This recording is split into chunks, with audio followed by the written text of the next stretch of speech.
Sujana industries కు Nampally court నోటీసులు జారీ చేసింది. సెప్టెంబర్ 2లోగా సుజనా ఇండస్ట్రీస్ ఎండీ శ్రీనివాసరాజు కోర్టుకు వ్యక్తిగతంగా హాజరు కావాలని నోటీసులో పేర్కొంది. మారిషియస్ 6 కోట్ల రూపాయల ఎగవేత కేసులో ఈ నోటీసులు జారీ చేసింది.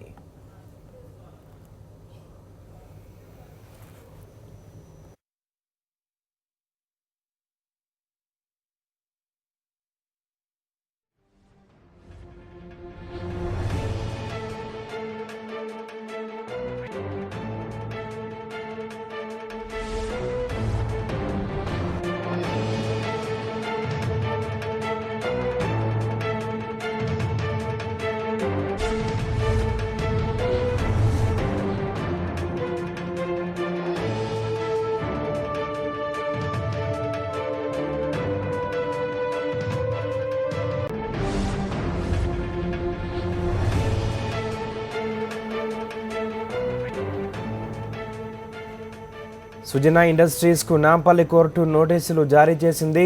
సెప్టెంబర్ 2లోగా సుజనా ఇండస్ట్రీస్ ఎండీ శ్రీనివాసరాజు కోర్టుకు వ్యక్తిగతంగా హాజరు కావాలని నోటీసులో పేర్కొంది. మారిషియస్ బ్యాంకుకు 106 కోట్ల రూపాయల ఎగవేత కేసులో ఈ నోటీసులు జారీ చేసింది.